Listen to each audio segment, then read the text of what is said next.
drvoicetv.com, the home for intelligent Black people. So if you're Black and intelligent, this is a place for you. I want to talk to you guys about something really interesting that just happened. YouTube just hit me up and they gave me a big old suspension for a week because I shared a broadcast by the minister Louis Farrakhan. And for some reason, YouTube and all the social media platforms, which are run by people, very racist people who don't believe that freedom of speech is something Black people should have. They've really been on the attack on Farrakhan for a very long time. And I thought it'd be a great opportunity to kind of talk about this. So we're going to talk about this right now. Hit the thumbs up button, get comfortable, and I'm going to break it down for you right now on drvoicetv.com. Here we go. Here we are, clan the isms, cataclysm, great. Our people out here struggling, trying to make it in this state. Everybody out here doing it, but we the ones who late. Now family, we the ones who gotta delegate. Get that money in the power, never be fake. Stick to co-sign for 3. What did he say? Create jobs, support our own. Educate the same and buy back your home. Got 3 degrees, triple 10. 3 PhDs, now we on the CNN. DBTV, let's talk about negligence. Ignorance is bliss, but we can turn it to intelligence. Believe none of what you hear, half of what you see. Let's break it down here on Dr. Voice TV. Here we are. Hey, what's going on, guys? Welcome to drvoicetv.com, the home for intelligent Black people. One thing about this platform is that we are Black first, 100% Black first all the time. If you're Black, blickety black, and Black twice on the weekends, put a hashtag B1 in the chat. Hashtag B1 is our calling card to let the world know that we are Black first and that we are for our community. B1 means that we are not just Black first, but we put our community first. Also, it means that we know we must be one in order to be successful. So if you believe that Black people are important enough to be at the top of your priority list, then put your hashtag B1 in the chat. I thought that I would go ahead and talk to you guys about something that just happened. You guys know about the Your Black World channel that we have. We have different platforms that we operate on, and Your Black World is one of them. We have a few 100,000 subscribers, about 410,000 subscribers. And I got this notification, and the notification was basically saying that your channel is suspended for a week. For 1 week, you cannot upload, you cannot go live, you cannot put any content on that channel at all. And I said, well, what did we do? And I saw that it was a violation for alleged hate speech. And the hate speech, allegedly, I said, well, what hate speech, are they referring to? Because when you're Black, when you're Black and you speak out about racism, the racists will say that you're producing hate speech, right? When you start telling America the truth about itself, they define that as hate speech. So that definition, that labeling of free speech as hate speech is the new type of oppression. That's the new fascism. That is racism 101. The new racism is to act like there is no racism unless it's state-sanctioned racism, unless it's racism that they acknowledge, right? So when they start saying Black Lives Matter, then suddenly it's okay to say Black Lives Matter. But when we say Black Lives Matter, we're being radical. We're being too Black. We're being too out of control. I'm the angry Black man, right? So you know how that is. Y'all know how the game is played, and we're used to the game, right? We understand that when you're Black, you are at war from the time you're born. I shared a baby picture of myself when I was little, and I looked at that baby picture, and I'm gonna try to see if I can pull it up so I can show it to y'all.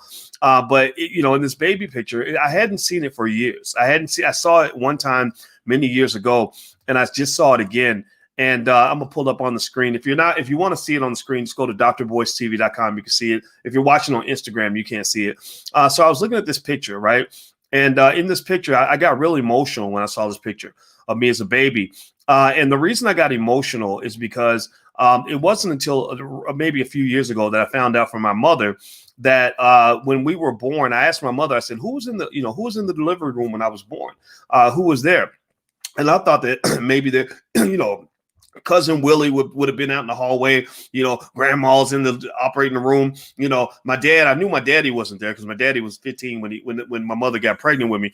And I don't even know the man, to be honest with you.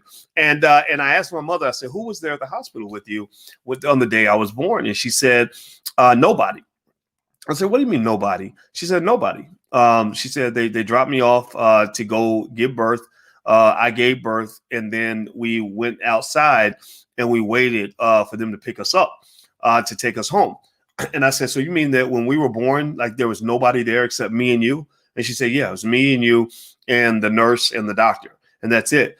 And and that really kind of broke my heart. It made me think about, first of all, I commended my mother, and I commend all the mothers out here for the courage to give birth to children in difficult circumstances. I mean, if there was any black child that was a candidate for abortion, and you know, black boys, black babies are always the first candidates for abortion because they don't want black men like me to be born, right? It'd be okay if I was a basketball player or a thug rapper or a guy that was on his way to prison. They can control all that.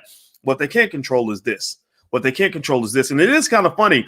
I didn't even plan to do it that way, but it is kind of funny that the baby's like he's pointing at his temple like this, right? So I think that's hilarious that you know, maybe I could put my picture next to the baby's picture, and you can imagine what you know. So here I am. I'm sitting here like this, right? I got the black fist in one hand. I'm pointing at my temple with the other. And so I'm sure it was a coincidence, but who knows? Maybe God was speaking to us in mysterious ways. I have no idea. But the point of the matter is to say that I did not know at that time when I was born that war had been declared on me. They declare war on the black boy, the black male, from the time he's born. And why do I bring this up? Well, I bring this up because I think one other prototypical example of how war is declared on the black male is when you look at the way America has responded to Louis Farrakhan. For many, many decades, they have done everything they can to silence Farrakhan. They've done everything they can to make sure that he can't speak to the public. They've done everything they can to make sure that nobody gets to hear the words directly from his mouth. They've done everything they can to make sure that they interpret his words, and then they go tell the public what he said, as opposed to letting the public actually hear what he said. And if you recall, the reason that they do this is because about 25, 30 years ago, they made the mistake of letting Farrakhan have access to something that only white people get in America, which is freedom of speech. They made the mistake of allowing Farrakhan to go on to the Donahue show and to just make his case to the American people. And he went on that show, and this man was masterful on this show. He broke them down, chopped them up, chewed them up, and spit them out. Does anybody else, give me a yes or no in the chat if you remember when Farrakhan was on the Donahue show, he blew it out of the water. It was an epic, epic, epic interview, epic, epic conversation. And that was really an artifact of a couple of things. Number one, the man is extremely intelligent. We know this, right? Those are facts. Number two, he had truth on his side. He had truth on his side. See, you over here defending a lie. This intelligent man is bringing truth to you. So if you are a dummy and a liar, then a dummy and a liar cannot stand face to face with an intelligent person who has access to the truth. Because all he has to do is just lay the truth on the table, and the truth is going to eat you up. He ain't even got to be malicious toward you. That's why Farrakhan can, with a smile on his face, chop you up, chew you up, and spit you out. And then never even give you an idea that never make, even in 1 second, make you think that he hates you. He's not a person that walks around with hate in his heart. He has love in his heart, love for black people. Now, the thing that's interesting about America is that America interprets love for black people to mean hate for white people. So the more you love black people, the more they will think you hate white people. So when you look at this, it didn't surprise me one bit when Farrakhan was condemned, or when they went to my YouTube channel and said, we're going to suspend your channel because you shared an address by Louis Farrakhan, and we define that to be hate speech. Give me a yes or no. Give me a yes or no. Have you heard any examples at any point of Louis Farrakhan or members of the Nation of Islam getting a bunch of rifles and AK-47s and going into white neighborhoods and just killing people by the thousands? Have you heard of any plan for them to go get a bomb and go blow up people and commit a terrorist act in America? Have you heard any of that? Has any of this occurred? Right? Have you heard anything about them getting together and just deciding we're going to just go and we're going to go take out revenge on all of our enemies and tear them down one by one? Yes or no? Right? The answer is no. There is none of that. Right? But it's ironic to me that they will take a Farrakhan and the Nation of Islam and blend them in with the KKK and the neo-Nazis and say that it all represents hate. No.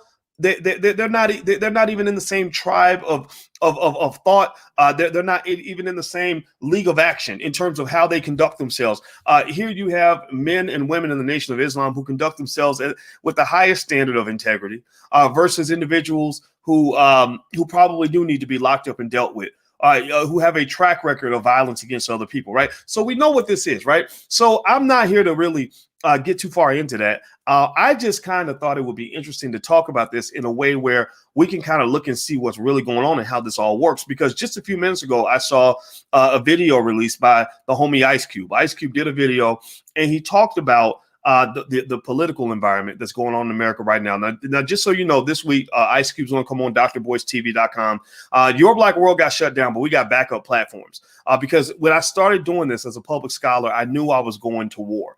And I knew that when you go to war and you fire at the enemy is going to fire back. I knew this. And the enemy doesn't play fair. Life is not fair. So any whining Negroes that want to whine about how the white man ain't fair, just get used to it. That's how war works. War ain't fair. War don't feel good. They're not going to tell you when they're going to attack you. They don't tell you what the surprise is going to be. They just do it. And they come after your most vulnerable spot. And if all you do is lay down like a little punk, sit down on the ground like a little bitch and cry and scream every time they do something dirty to you, then you're not ready for war because you don't understand. You've never studied the history of warfare in this country and around the world. War is a dirty game. So when I look at that picture of that little baby, I look at that baby and I think about I get scared for that little child because I think, man, he was born in the middle of a war zone.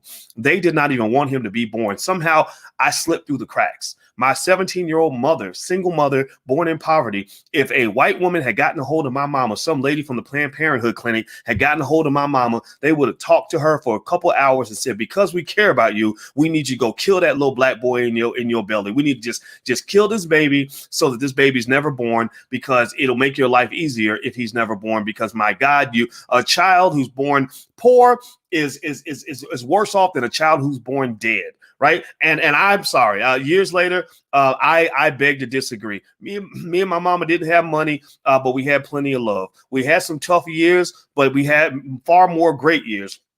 We struggled for a little bit. I was born in the projects, but we got the thrill and the excitement of watching our lives improve every step of the way through hard work, education, and personal responsibility. Those are the things that my parents taught me, and my mother loves me. I love her, and we've had a wonderful time together on this earth. So I think about that. I link the baby. I linked the Farrakhan incident where they just banned the YouTube channel because allegedly that's hate speech. That Sheriff Farrakhan's address. I would do it again 10,000 times. You're not going to convince me to not support the Nation of Islam. That's just never going to happen. Just so you know, I see the emails. People send me stuff. Well, what about this? What about that? Sorry. No. Loyalty means being loyal. So I'm loyal. I'm down with the Nation of Islam. That divide is never going to occur. And so with that said, though, it also means maybe we need some backup plans as well. So I'll lay out a couple of backup plans in case they do shut me down. Eventually, that's the thing. The reason I don't want to be too mainstream, I don't want to be too big, I don't want to be out there too much is because when they really declare war on you, they put their sights on you, they do everything they can to come after you. Okay. And I have no doubt at some point they're gonna load up and lock and load all the weapons, because right now what we're doing is actually working. We're elevating the consciousness of Black people politically. We're elevating the consciousness of Black people economically. When you mess with the white man's money and you mess with his politics, you mess with his economic dominance over Black people, and you mess with his political dominance and his political mind control over Black people, then he's gonna play dirty and fight back. So here's one thing you can do if you want to remain connected, just in case anything goes wrong. I've joined this app that I really like called Parler, Parler, Parler.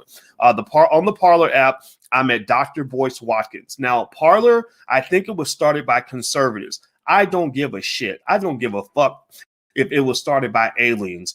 All I know is that on Parler, they have the one thing that I want, which is freedom of speech and freedom of expression. That is it. I do not need Twitter telling me what speech is acceptable and what's not. I don't want Instagram telling me that it's okay to say this, but not okay to say that. I don't want YouTube telling me that I should only listen to Dr. Fauci when it comes to COVID, but I can't listen to somebody else who has a different opinion but better credentials. I don't want to hear all that. I don't want Facebook telling me, well, this is acceptable news and this is unacceptable news. I want all the news. I want all the information. I don't want anybody telling me what information is okay and what information is not, because I know they play these games. So With the Parler app, I like this app. I tried it out. It operates a little bit like a mix between Instagram and Twitter, I think, because they give you you get a lot of space to write a lot of stuff, and you can throw up images and videos and all that. So you can follow me at Dr. Boyce Watkins, right? And the reason I'm mentioning this, and just know at Parler, I have no business affiliation with them at all. And again, I don't care who started it. I just want freedom. That's it. You ain't got to give me nothing. Just let me be free. You ain't got to be my ally. Just leave me the hell alone. I don't need you telling me Black Lives Matter. Fuck you. I know my life matters. How about this? I'm going to go tell black people that Black Lives Matter so that we can get our shit straight, so we can go out here and fight this battle. Okay. So I like the app. I'm at Dr. Boyce Watkins. Feel free to follow me there. Another thing you can also do is you can text the word Boyce. Text the word BOYCE, Boyce, to 31996.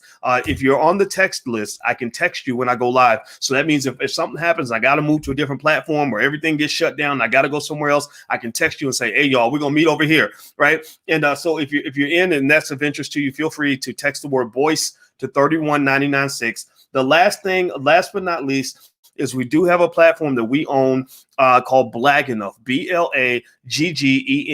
I know it's hard to spell, but it was kind of my creative way to kind of say, let's invent a word that we actually own. So we actually have a trademark on this term. It's Blag Enough. It's right there on the screen, BLAGGENUF on blagenough.com. It operates a lot like Facebook, and we tried building it on our own, like hiring, technology people to actually build the thing out. It was terrible. We lost a lot of money. It kept breaking down. It was just a big mess. And so we went with Blag Enough, which is run by Mighty Networks. But that's a place where lots of us gather as well. There are tens of thousands of people on there in our Blag Enough space. And you can also put in your zip code and find people that live close to you, right? So if you want to have gatherings and stuff like that, start an investment club, you can actually find people on Blag Enough that will do that with you. Okay, so feel free to go take a look at that. And that's pretty much it. I just wanted to tell you guys what was going on. I'm a big believer in this basic idea that, it reminds me of when I was at Syracuse University. I was going through hell over there, and I was dealing with nonsense with people, just kind of doing, again, playing dirty tricks, right? I had to learn in a grown man's world, and you go to war, people are going to do dirty things, right? They're not going to play fair. And you got to know this, right? Tell your sons this stuff so they don't run around here whining like little bitches. Like we can't have black men running around here in mini skirts crying because the white man did this to me and he did that to me. Well, if you're a man, you don't walk around bragging about what another man did to you. That makes you less of a man. And you are as good of a man as he is, but you got to make that decision. Strength is a choice. Manhood is a choice. Discipline is a choice. Commitment is a choice. Determination is a choice. So every day you must make the choice to be committed. You must make the choice to be determined.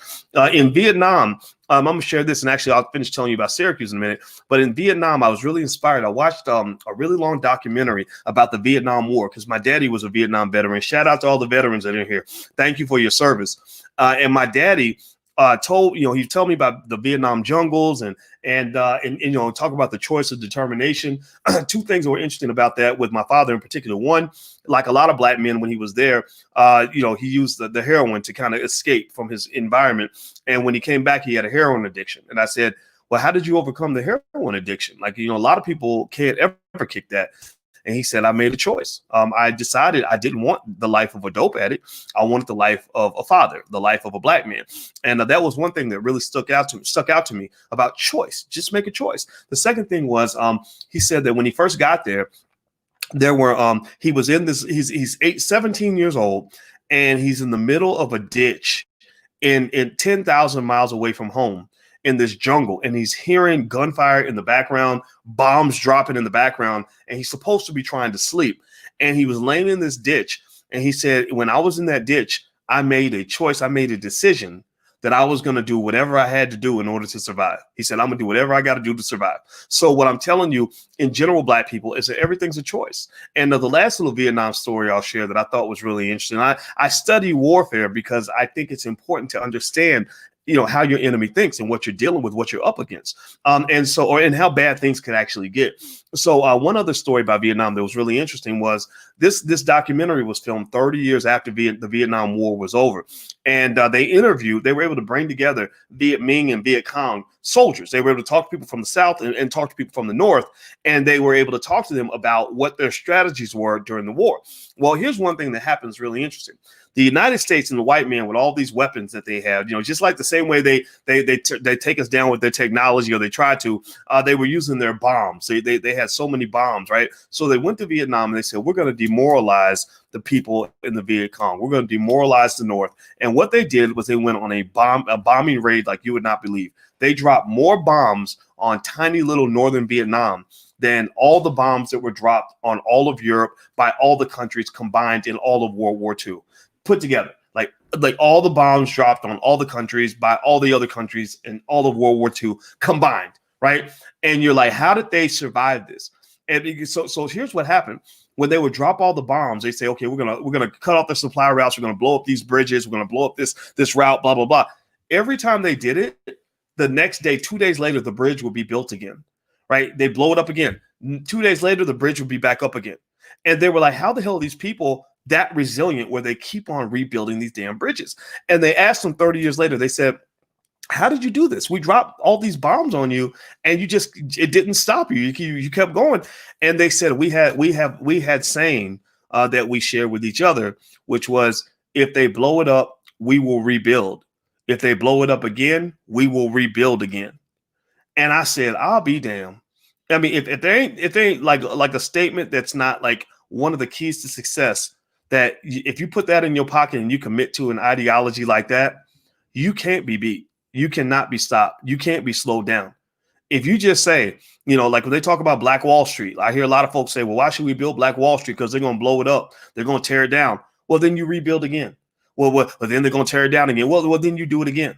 You don't stop. It's a choice. It's a decision, right? So what decision are you going to make? What choice are you going to make in your life? You got to make a damn choice. Right. So at the end of the day, what I would say to you guys is make a choice in your life. Whatever it is you want to do, whatever you are trying to accomplish, wherever you're trying to go, make a choice. And if you make the right choice and you're committed to that choice through rain, sleet, snow, or hail, till death do you part, you choose to be about that life no matter what, then you're going to win. So today, right now, I'm going to tell you right now, I choose black. I choose black and free. That's my choice.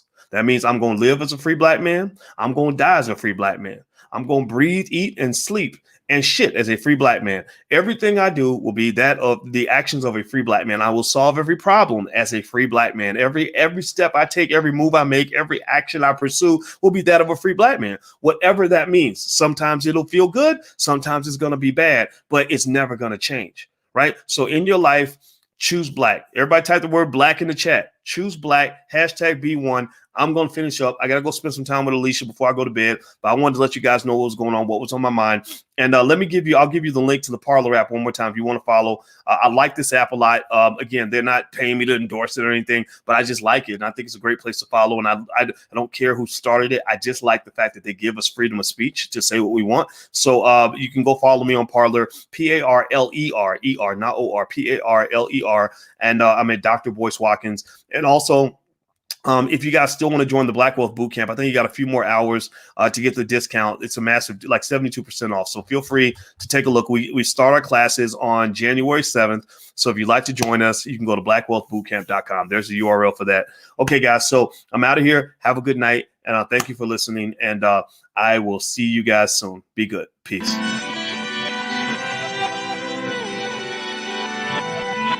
Here we are, clan the isms, cataclysm great. Our people out here struggling, trying to make it in this state. Everybody out here doing it, but we the ones who late. Now family, we the ones who gotta delegate. Get that money in the power, never be fake. Stick to cosign for 3. What did he say? Create jobs, support our own. Educate the same and buy back your home. Got 3 degrees, triple 10. 3 PhDs, now we on the CNN.